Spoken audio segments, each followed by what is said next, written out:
The days stretched long and empty without Evelyn.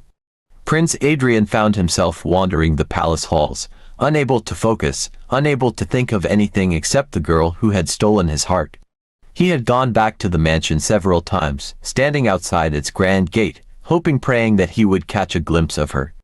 But she was gone, vanished like a dream at dawn. The maids in the palace whispered about his sudden change.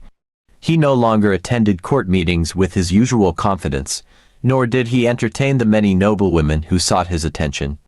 His meals remained untouched, and his once vibrant spirit had dimmed into something almost unrecognizable. His mother, Queen Margaret, noticed. One evening, she stepped into his chamber, her elegant gown sweeping across the marble floor as she studied her son. "Adrian, you are wasting away over a mere maid," she said, her voice laced with exasperation. "She was not meant for you. Forget about her." Adrian turned from where he stood by the window, his gaze hollow. "You don't understand, mother." The queen lifted her chin, her regal posture unwavering. "I understand more than you think. You are a prince, and she is nothing. Do you think your people will accept an illiterate servant as their future queen?" Adrian's jaw clenched. "I don't care about titles. I love her," the queen scoffed. "Love is fleeting, my son. You will move on." But he wouldn't. He couldn't. That night, as silence blanketed the palace, Adrian slipped out unnoticed. He didn't take his royal convoy or his guards. He took only himself, dressed in simple clothes, and drove straight to the mansion. He needed to know where Evelyn had gone. The gate was locked, but behind it, sitting in his wooden chair, was Mr. Patrick, the old gatekeeper. Adrian exhaled sharply and knocked on the metal bars. "Mr. Patrick," he called. The old man stirred, peering up at him with tired eyes. "Your Highness," he greeted, though there was reluctance in his tone. "Tell me where she is," Adrian demanded, gripping the bars. Mr. Patrick shook his head. "I cannot do that, Your Highness. Madam made sure the girl would never return. Let it be." Adrian's stomach tightened. "Patrick, please, I need to find her." But the gatekeeper only sighed, his expression unreadable. "Go home, Prince Adrian. Some things are better left alone." Adrian gritted his teeth, frustration bubbling inside him. He returned the next night, and the night after that. Each time, he was met with the same refusal. Then, on the fourth night, he did something different. He reached into his pocket and pulled out a thick bundle of crisp, fresh cash. Slowly, he extended it toward Mr. Patrick. The old man stiffened, his fingers twitched as he eyed the money, uncertainty flickering in his gaze. Adrian didn't say anything. He only held the money in the space between them, waiting. A long silence passed before Mr. Patrick exhaled heavily. He took the money, his hands trembling slightly. Then, in a low, almost regretful voice, he said, "She was sent back to her village." Adrian's pulse quickened. "Where?" Mr. Patrick hesitated for a brief moment before murmuring the name of the village. Adrian's heart pounded. He knew the place. It was far, nestled deep in the countryside. A difficult journey, but he didn't care. He was going to find her. The very next morning, Adrian set out before dawn. He took a single car, not the royal convoy, and drove himself. The further he traveled, the more the city faded behind him, replaced by vast, open fields and narrow dirt roads. Dust rose beneath his tires as he navigated through unfamiliar terrain. His fine clothes became stained with the sweat and dust of the journey, but he didn't stop. He had never left the comfort of the palace for a place like this before. Yet, as the villages came into view, his heart swelled with anticipation. Would she be happy to see him, or had she already moved on? Hours passed before he finally arrived at a small village tucked between hills and farmland. The air was different here, fresh, untouched by the noise of the city. Simple huts lined the narrow pathways, and villagers moved about their daily chores. Adrian stepped out of his car, drawing curious stares. His fine features and expensive shoes made him stand out like a misplaced jewel in the dust. "Excuse me," he called out to a young boy carrying a basket of yams. "I'm looking for a girl named Evelyn. Do you know where she lives?" The boy blinked, then nodded. "Yes, sir. She stays with her parents, just down that path. But she is in the stream now. This is the road to the stream." Adrian's chest tightened with relief. He followed the boy's directions, his heart hammering against his ribs. And then, he saw her. Evelyn was by the stream, washing clothes. The golden sunlight kissed her skin, and loose tendrils of her hair framed her face as she worked. She looked different, simpler, dressed in a faded gown, her feet bare against the warm earth. But she was still breathtaking. Adrian took a step forward. "Evelyn," he whispered. Her hands froze. Slowly, she turned, her eyes widening in shock. For a long moment, she simply stared, as if unsure whether he was real, or just a cruel trick of her imagination. "Why, Your Highness," she breathed. Adrian stepped closer. "I came for you." Tears welled in her eyes. She shook her head. "No. No, you shouldn't be here. You don't belong here." Adrian swallowed hard. "I don't care where I belong. I only know that I belong with you." A single tear slipped down her cheek. "But your mother, your family, they will never accept me." Adrian reached out, his fingers brushing against hers. "Then let them disown me. I will still choose you." Evelyn let out a small, choked laugh, her tears falling freely now. "You're a prince. You can't live like this." "Then I'll learn," Adrian said, his voice unwavering. "I'll stay here, in this village, with you. I'll go to the farm, fetch water from the stream, and sleep on the same hard floor as you do. Because if you think I can live a life without you, then you don't know how much I love you." Evelyn's breath hitched, her hands covering her mouth in disbelief. And then, without another word, she threw herself into his arms, sobbing against his chest. He held her close, inhaling the scent of soap and river water in her hair, feeling the warmth of her body against his. "I love you, Evelyn," he murmured. "Nothing, not distance, not status, not even my mother can change that." She clung to him, her body shaking with emotion. "I love you too, Adrian, but what if they come for you?" Adrian tightened his embrace. "Then let them come. I will never leave you again." The silence between them was thick with emotion. The last person Evelyn ever expected to see standing in front of her, in the middle of her village, was Prince Adrian. Yet, there he was. His expensive clothes were slightly wrinkled from travel, his once neatly styled hair was ruffled, and his face, though still strikingly handsome, was filled with exhaustion. But his eyes held the same warmth, the same longing that had haunted her dreams ever since she had been sent away. The small hut Evelyn called home was nothing like the grand palace Adrian had grown up in. The roof was thatched, the walls made of mud bricks, and the furniture inside was simple handcrafted by her father's calloused hands. Still, it was warm. It was filled with love. Evelyn's mother, a plump woman with kind eyes, hurried inside, wiping her hands on her wrapper as she took in the sight of the strange man standing in her doorway. Her father, a tall, quiet man with streaks of gray in his hair, studied Adrian carefully. "Good evening, sir," Adrian said, bowing slightly in respect. The older man nodded but did not return the greeting. Evelyn swallowed hard. "Papa, Mama, this is Prince Adrian." Her mother's eyes widened. "Prince?" Adrian offered a small smile. "Yes, ma'am." Her father's jaw tightened. "And what is a prince doing in my house?" Evelyn wrung her hands nervously. He came to see me." The silence that followed was suffocating. Evelyn's mother was the first to recover. She stepped forward, glancing between her daughter and the prince. "You came all this way just to see my daughter?" Adrian nodded. "Yes, ma'am." "Why?" Adrian inhaled deeply. "Because I love her." Evelyn's father scoffed.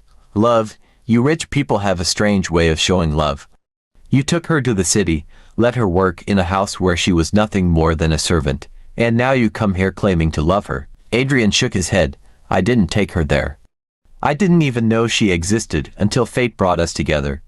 And when I found her, I knew she was different. She is kind, strong, and beautiful." His eyes softened as they landed on Evelyn. "And I cannot imagine my life without her." Evelyn's mother clutched her chest. This is serious." Her father, however, remained unmoved. He studied Adrian intently, his expression unreadable. "Does your family know you are here?" he asked. Adrian hesitated. "No." Evelyn's father let out a bitter chuckle. "Then you have no business here, young man. Go back to your palace and forget about my daughter. You and I both know this can never be." Evelyn flinched. "Papa, please." "No," her father thundered. "I will not allow my daughter to be toyed with. I may be a poor man, but I still have my pride. I will not let my daughter be dragged into a world where she will never be accepted." Evelyn bit her lip, tears threatening to spill. Adrian stepped forward. "Sir, I swear to you, I have no intention of hurting Evelyn. I don't care what the world thinks. I don't care what my mother thinks. I only care about her." Evelyn's father turned to his daughter. "And what about you, Evelyn? Do you love him?" Evelyn's lips parted, but no words came out. Did she love him? Yes, more than she could put into words. But was love enough? She clenched her fists, looking at Adrian, the man who had crossed cities, abandoned his comfort,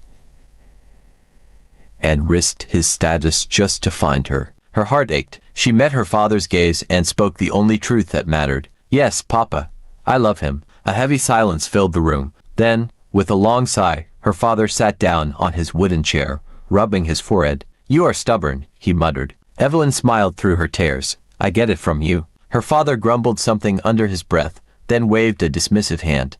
Fine. Let's see how long this love of yours will last. Adrian grinned.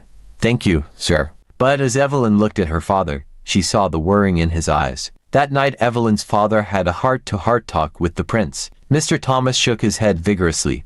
You do not understand, Your Highness. We are simple people. Our lives are hard. We wake up before the sun and toil on the farm all day just to have enough to eat. We sleep on mats, not beds. We fetch water from the stream, not from golden taps. You are not made for this life. Adrian's jaw tightened. Then I will learn. Evelyn's father let out a heavy sigh, rubbing his hands over his tired face. My son, listen to me. You may think you love my daughter now, but love does not feed hungry stomachs. Love does not plow the field or carry heavy baskets of cassava on your head.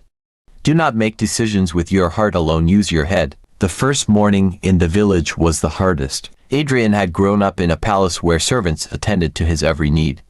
He had never cooked a meal, never fetched water, never carried firewood. Now, in Evelyn's small, humble home, he woke up to the sound of roosters crowing and the smell of wood smoke in the air. There was no warm bath waiting for him, only a small bucket of cold water that Evelyn placed outside for him. There was no grand breakfast of freshly baked bread, fruits, fruit juice, eggs, and rich coffee. Instead, there was a simple plate of yam with palm oil and salt. But Adrian did not complain. He adjusted, slowly. That morning, when Evelyn's father was going to the farm, the prince insisted that he must follow him.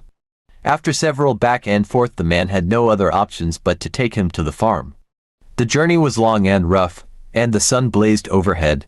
The road was rocky, the bushes thick. But Adrian walked without hesitation, determined to prove himself. When they arrived, he demanded a cutlass. For what? Mr. Thomas asked curiously. Clear the weeds, the prince answered, nodding toward the overgrown patch of land. Adrian had never held a cutlass in his life, let alone used one. He was just trying to show his power to people that didn't demand for it. He gripped it awkwardly, raising it above his head before swinging it down. The first strike missed completely. The second one barely grazed the weed. Mr. Thomas sighed. You cannot do it. Keep the cutlass, my son. Adrian clenched his jaw and tried again. He wouldn't accept defeat. By the 10th attempt, his hands were blistered, his back drenched in sweat, and his arms ached like they had never ached before. But he did not stop. He kept going. By noon, his palms were raw, and his muscles screamed in protest. But when Evelyn brought him water, he only smiled at her and said, I am learning. In the city, water had always been available at the turn of a tap. But here, it had to be fetched from the stream. A long walk down a narrow, winding path. Evelyn carried a clay pot on her head, balancing it with ease. Adrian, determined to do the same, took his own pot. It was heavier than he expected. The first time he tried to lift it, it nearly slipped from his hands. Evelyn giggled softly. Let me help you. No, he said firmly, adjusting his grip. I will do it. Evelyn smiled and nodded. Step by step, he followed her down the path. By the time they reached the village, his neck and shoulders ached terribly, but he had done it, and Evelyn was watching him with admiration in her eyes. You are trying, she said, her voice filled with warmth. Adrian grinned. Does this mean I am worthy of you yet? Evelyn blushed and looked away. Maybe. Days turned into weeks, and something began to change. The villagers, who had once doubted Adrian, now watched him with curiosity. The prince, who had never worked a day in his life, was now toiling under the sun, carrying baskets of cassava, learning to cook over a fire, and waking before dawn to begin the day's labor. It was not easy, but he was determined, and Evelyn saw it. One evening, as they sat outside, watching the stars, Evelyn turned to him. You have done more than I ever expected, she whispered. Why? Adrian took her hands in his thumb brushing against her roughened palm. Because I meant it when I said I love you, he murmured. And if this is what it takes to prove it, then I will do it 1,000 times over. Evelyn's eyes filled with tears. She had always believed love was something distant, something meant for other people, never for her. But as she looked at Adrian, covered in dirt, his hands rough from labor, his royal pride stripped away, she realized this man truly loved her, and she loved him too. But their happiness would not last long, because far away, back at the palace, Adrian's father had finally learned where his son had gone, and he was coming for him. The palace had been in disarray since Prince Adrian disappeared. The queen had cried endlessly, cursing Evelyn's name and blaming her for everything. The royal council had been summoned multiple times, and the kingdom's guards had been sent out in secret to search for the missing heir. Weeks had passed, yet there was no trace of him. The king, a man of great power and authority, had been silent all through it.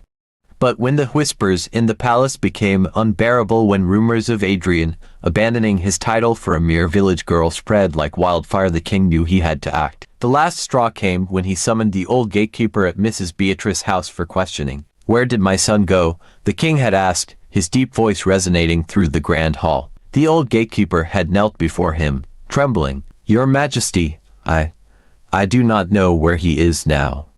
But I told him where the girl was sent, her village." Silence fell in the room. The queen gasped. "You mean to tell me you helped him leave?" she shrieked, clutching her chest. The gatekeeper trembled harder. "Forgive me, Your Majesty," but he would not stop asking. "I tried to refuse, but he paid me handsomely." The king clenched his jaw, his fingers tightening into fists. His son, his only son, had left the luxuries of a palace to chase after an ordinary maid in some remote, unknown village. He rose from his throne. "Prepare the royal convoy," he ordered. "We ride at first light." The journey was long and exhausting. The king, accompanied by his personal guards, rode in a grand black convoy, their tires kicking up dust as they left the smooth city roads and entered the rough, narrow paths leading into the village. The deeper they traveled, the more the king's anger simmered. The roads were uneven, the houses sparse and small, and the air was thick with the scent of farmland and burning firewood. He could not believe that his son, a prince, had chosen this life over the palace. The queen had wanted to come, but he had forbidden it. He needed to handle this himself. As they neared the village, the people heard the distant rumbling of cars, an unfamiliar, almost frightening sound in their quiet world. Children ran to their mothers, peeking from behind huts, their eyes wide with curiosity. By the time the convoy reached the heart of the village, a crowd had already gathered, whispering in hushed tones. "Who are they? Such big cars. Have you ever seen anything like this? What do they want in our village?" The moment Evelyn saw the cars, her heart sank. She knew who had come, and when she turned and saw Adrian, standing a few feet away, his expression frozen as he recognized the vehicle, her heart clenched. "They found you," she whispered. Adrian swallowed hard. "I know." The moment the car door opened, the king stepped out. Dressed in regal attire, his presence was commanding. He was tall and broad-shouldered, his face aged by wisdom and power. The moment his eyes landed on his son standing in the middle of a village square, dressed like a common farmer, his lips curled in disgust. Adrian straightened his back, bracing himself. "Father." The king's eyes darkened. "So it is true," he said, his voice like thunder. "You abandoned your home, your family, your future." Adrian met his gaze without flinching. "I did not abandon anything. I chose love." The villagers gasped at his boldness. The king's nostrils flared. "And you chose this life?" He gestured around them, the simple huts, the dirt roads, the villagers dressed in faded clothes. "You who were born in luxury chose to live like a peasant." Adrian stepped forward. "If you came here to insult these people, you should leave." The king's brows shot up in shock. His son had never spoken to him like this before. The queen would have wept at this moment, her only son standing in a hut, arguing with his father over a maid. But the king did not weep. He was furious. His gaze shifted to Evelyn, who stood behind Adrian, her hands clasped together, her eyes lowered. "So this is the girl," the king murmured, looking her over with clear disapproval. "This is the girl who has bewitched you." Evelyn's father stepped forward cautiously.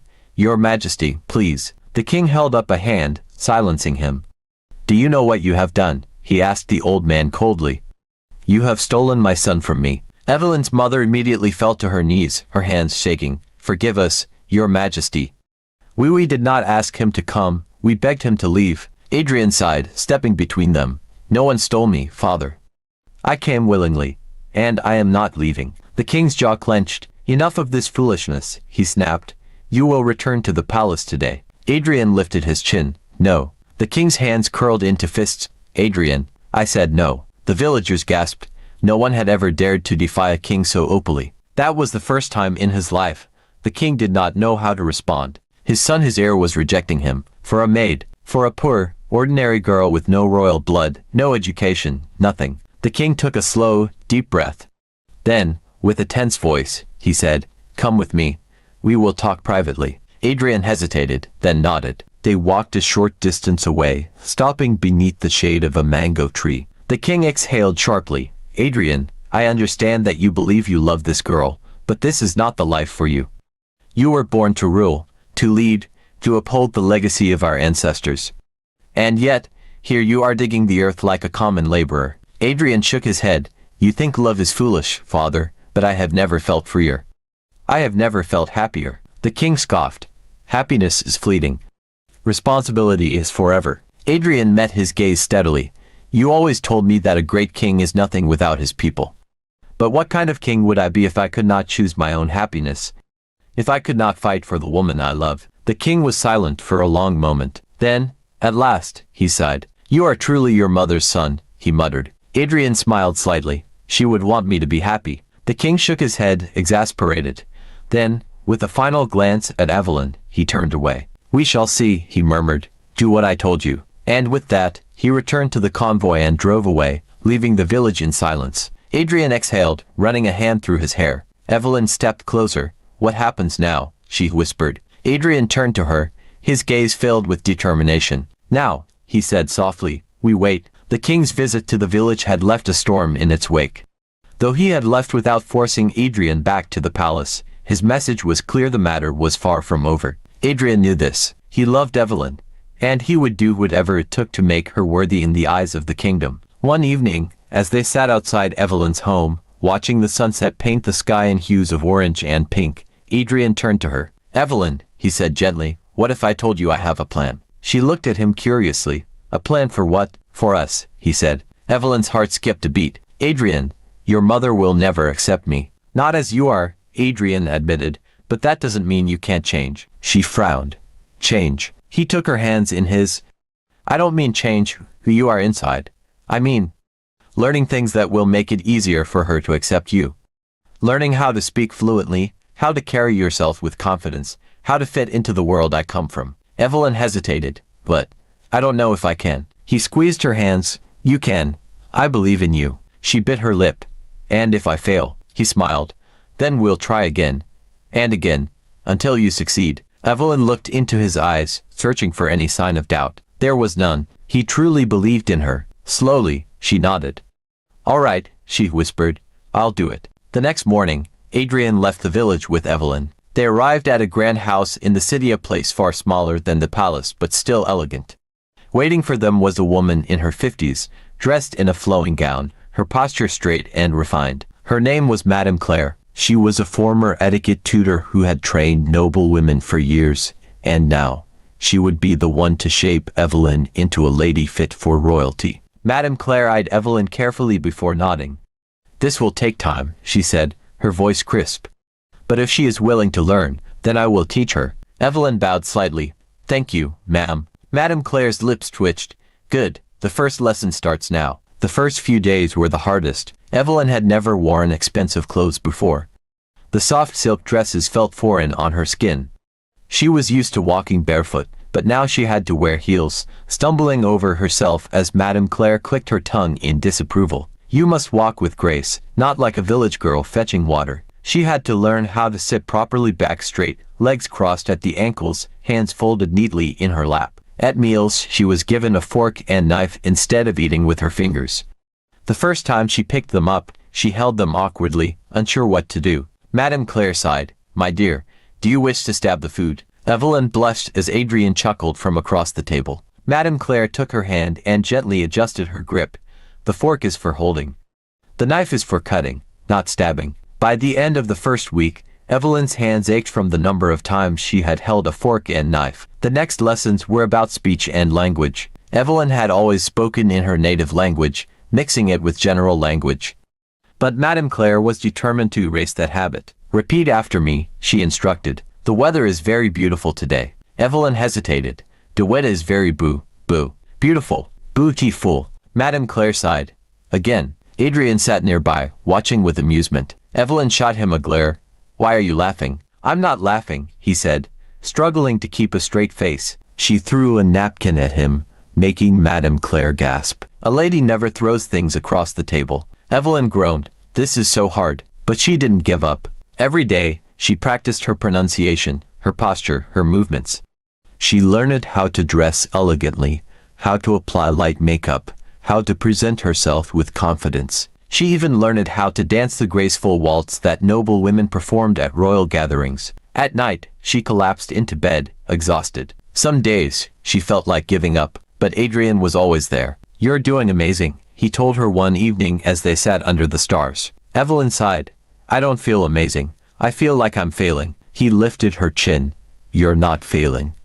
You're growing." Her heart warmed at his words. Maybe, just maybe, she could do this. After months of training, Madame Claire stood before Evelyn one morning, a satisfied smile on her face. "It's time for your final test," she said. Evelyn swallowed. "What test?" "You will accompany Prince Adrian to an elite gathering of noble women.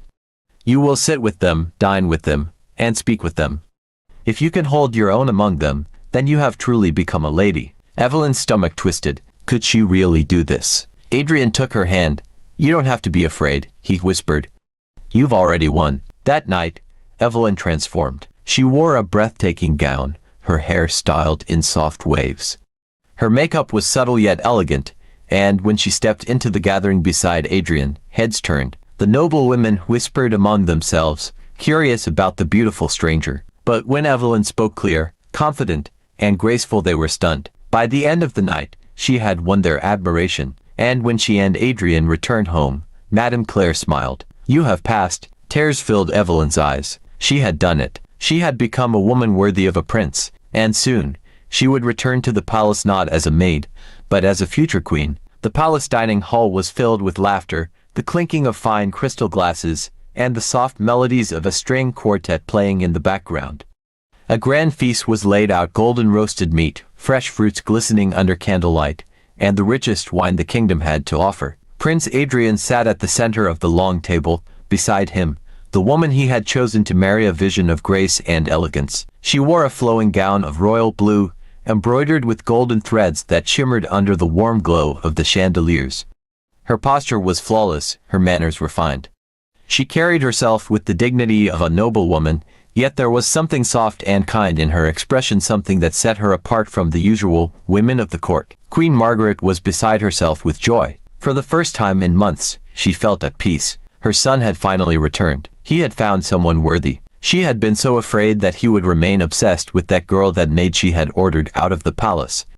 But now, looking at the refined young woman before her, she felt relieved. This was the kind of lady who belonged beside her son. The queen smiled warmly at her, reaching across the table to take her hand. "You are a remarkable young woman," she said sincerely. "Tell me, my dear, from which noble family do you hail?" The lady paused for a brief moment, then lowered her gaze slightly. "I was raised in the countryside, Your Majesty," she replied, her voice soft yet confident. The queen raised an eyebrow but quickly dismissed any lingering doubts. "Well," she said, "no wonder you have such natural charm. There is something different about you, something pure. And I must say, I adore it." Prince Adrian, who had been silent for most of the dinner, smiled knowingly. His father, King Edward, who had been observing quietly, glanced at his son. "Are you certain about this woman?" he asked, his tone measured. "Without a doubt," Adrian answered firmly. The king nodded, saying nothing more. Queen Margaret, beaming with pride, clapped her hands together. "This is wonderful. We must begin preparations for the wedding immediately." Adrian chuckled. "Mother, patience. There is still something I must do before that." The queen looked at him curiously. "And what is that?" Adrian turned to the lady beside him and spoke gently. "My love, would you mind excusing us for a moment?" She nodded gracefully and stood from her seat, offering a polite bow before stepping out of the dining hall. Why did she leave? Adrian only smiled. "You'll see." A few minutes passed. Then, the grand doors to the dining hall swung open once more, and the moment the woman stepped inside, the queen's entire world tilted. The goblet in her hand nearly slipped from her fingers. Her chest tightened, her breath caught, and a shiver ran through her body, because standing before her was not the refined lady she had adored just moments ago. No, the woman before her was clad in a maid's uniform, the same uniform she had worn the day the prince brought her to the palace. Her once loose curls were now braided neatly down her back, and the elegant jewelry that had adorned her was gone. But it was her face that faced those eyes. The queen's entire body froze. Her lips parted, but no sound came out, because she knew exactly who this was. The realization hit her like a wave. Her breathing became shaky. Her fingers tightened around the tablecloth. She opened her mouth, but no words formed. Then, in a voice barely above a whisper, she spoke the name she had long cast aside. Evelyn. The young woman standing before her bowed her head slightly. "Yes, your majesty," she said softly. A deathly silence fell over the room. No one spoke. No one even breathed. Queen Margaret's hands trembled as she pushed back her chair and slowly rose to her feet. Her heart pounded violently in her chest. "How?" she whispered, her voice breaking. She turned to her son, eyes wide, searching for an answer. Prince Adrian met her gaze, his expression unreadable. "I told you, mother," he said evenly. "She is the woman I love." The queen staggered back, shaking her head. Her mind raced, spun, trying to make sense of what she was seeing. This wasn't possible. It couldn't be possible. The woman she had embraced so warmly, the woman she had praised, was the very same girl she had rejected before. She had adored her when she was dressed in silk and jewels, but now, in her humble uniform, she looked exactly as she had before the queen had deemed her unworthy. A lump formed in her throat. Her chest felt tight, like something was breaking inside her. Her lips trembled as she spoke again, this time barely able to find her voice. "Adrian, you planned this, didn't you?" Her son nodded. "Father and I knew you would never accept Evelyn as she was," he said. "So we gave her the opportunity to learn, to grow, to refine herself, not to change who she was, but to prove to you that she has always been worthy." The queen's eyes burned. She turned back to Evelyn, taking in the humble maid's dress, the same dress she had once looked down upon. But tonight, it no longer looked so lowly to her. Tonight, she finally truly saw, not just the dress, not just the status, but the woman behind it, and she broke. Her legs weakened, and before she could stop herself, she fell to her knees. Gasps filled the room. "Your Majesty." The queen's voice shook with emotion as she reached out and took Evelyn's hands in her own. "Forgive me," she whispered. Evelyn's breath hitched. Her fingers trembled. "You don't have to do this, Your Majesty," she said, her voice thick with emotion, but the queen only tightened her grip. "I was blind," she admitted, tears slipping down her face. I thought a person's worth came from their status, their background. But I was wrong." Her voice broke. "I sent you away, not realizing that I was sending away someone precious." A sob tore from her throat. "You are beautiful, Evelyn, not because of what you wear or how you speak, but because of who you are." Tears streamed down Evelyn's cheeks. She had never expected this. She knelt down, her heart swelling with emotions she couldn't even name. And in a voice full of warmth, she whispered back, "Thank you, Your Majesty." The queen let out a shaky breath, and in that moment, she truly understood. Beauty had never been about appearance. Worth had never been about status. It had always been about the heart. The next day, Evelyn's parents were invited and their marriage was finalized. Hello champions, I hope you enjoyed our stories. Please hit the like button, leave a comment below and